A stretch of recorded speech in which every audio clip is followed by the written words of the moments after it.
황인범은 대전의 아들로 불립니다. 대전에서 태어나 대전에서 자란 토박이이며 대전 시티즌의 산하 유소년 팀인 유성준과 충남 계용고를 거쳐 1군 데뷔를 했습니다. 최연성과 김은중 이후로 오랜만에 등장한 대전의 프랜차이즈 스타였기 때문에 팬들에게 많은 사랑을 받았습니다.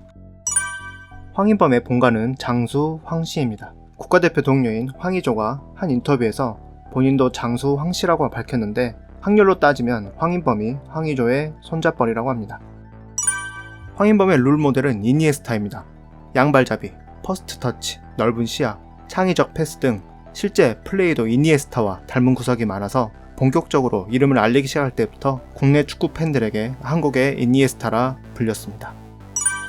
황인범은 대전 시티즌의 최연소 골 기록 보유자입니다.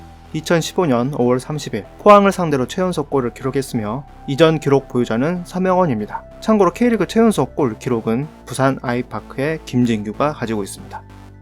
황인범은 축구선수 치곤 꽤 이른 나이인 22살에 입대했습니다. 2017년 10월 군경팀이었던 아산 무궁화에 입단 테스트에 합격해 2017년 12월 7일 입대하여 2018년 1월부터 아산 무궁화에 합류했습니다. 군 복무 중 아시안게임 대표에 뽑혔습니다. 당시 계급은 1경이었으며 대표팀 내 유일한 입대자였습니다. 대표팀 소집 후에 동료 선수들에게 니들 이번 아시안게임 금메달 못 따면 전부 내 후임으로 들어온다 라며 최고의 동기부여 발언을 했습니다. 황인범의 동기부여가 먹혔는지 한국 대표팀은 자카르타 팔렘방 아시안게임에서 금메달을 따냈습니다. 이 우승으로 황인범은 병역 혜택을 받으면서 입대 9개월 만에 조기 전역을 하게 됩니다. 하지만 황인범은 전역을 마냥 기뻐하지는 않았습니다. 9월 20일 전역식을 치렀는데 당시 아산 무궁화는 팀 해체 수순을 밟고 있었고 황인범은 팀이 어려울 때 떠나는 것 같아 미안한 마음에 눈물을 보이기도 했습니다.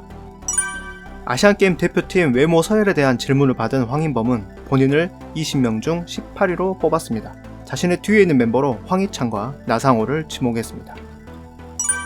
황인범은 전역 후 원 소속팀이었던 대전에 합류했습니다. 대전에 복귀한 뒤 넣은 첫 골의 상대는 공교롭게도 군복무를 했던 아산 무궁화였습니다. 남은 시즌 좋은 활약을 이어갔고 K리그2 베스트 11에 뽑혔습니다. 11월 3일 부천FC와의 경기에서는 골을 넣고 관제탑 세레머니를 했는데 이날 경기엔 당시 K리그 홍보대사였던 감스트가 방문했습니다. 대전은 플레이오프를 앞두고 있었는데 승격이 달린 중요한 경기였습니다. 하지만 황인범은 국가대표 경기에서 부상을 당해 출장이 불투명했었는데 이때 황인범은 경기에 나가겠다, 벤치에 있더라도 후반 1, 20분은 출전시켜달라 라고 하며 출전 의지를 불태웠습니다.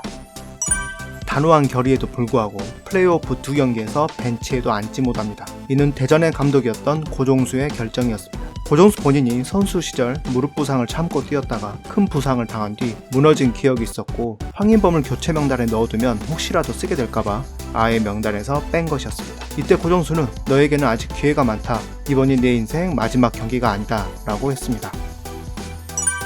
황인범은 비록 경기에 뛰지 못했지만 플레이오프 원정 경기를 오는 팬들을 위해 자비로 간식을 선물했습니다. 아시안게임이 끝난 후 9월 벤투호에 합류하며 A매치 데뷔를 하게 됩니다. 이후 국가대표 명단에서 한 번도 빠진 적이 없으며 카타르 아시안컵 대표로 뽑혔고 동아시안컵에서는 MVP까지 수상하며 벤투호 황태자로 불리게 됩니다. 2019년 겨울 황인범은 꿈에 그리던 해외 진출을 하게 됩니다. 그런데 황인범의 행성지는 유럽이 아닌 미국 메이저리그 사커의 밴쿠버였습니다. 미국 메이저리그 사커는 선수들이 말년을 보내는 은퇴리그라는 이미지가 강해 황인범이 좀 더 좋은 리그, 좋은 팀에서 뛰길 원했던 축구 팬들을 당황하게 한 이적이었습니다.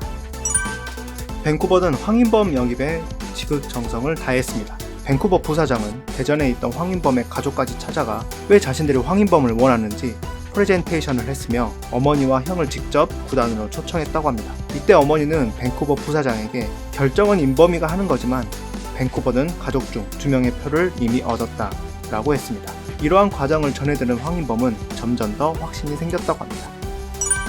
밴쿠버에서 뛰었던 이용표도 이적에 큰 역할을 했습니다. 밴쿠버는 이용표를 통해 황인범에게 관심을 표했으며 이때 이용표는 황인범에게 무작정 밴쿠버행을 권하진 않았다고 합니다. 오히려 황인범이 궁금해하는 유럽에 대해 조언해주며 많은 도움을 줬다고 합니다.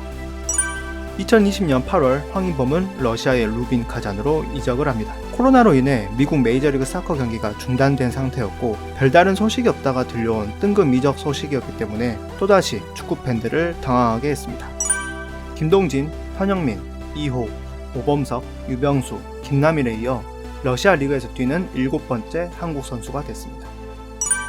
루빈 카잔이 홈구장으로 쓰는 카잔 아레나는 러시아 월드컵에서 우리나라가 독일을 2대0으로 꺾으며 카잔의 기적을 썼던 그 경기장입니다. 황인범은 이적하자마자 뛰어난 활약을 보여줍니다. 교체 출장한 두 번째 경기에서 데뷔골을 기록하며 맨 오브 더 매치에 선정됐고, 선발 출장한 세 번째 경기에서 어시스트를 기록하며 적응기도 없이 바로 핵심 멤버로 거듭나는 중입니다. 지금까지 한국의 이니에스타 황인범의 이야기였습니다. 더 많은 축구 이야기를 듣고 싶으시다면 인저리 타임을 구독해주세요.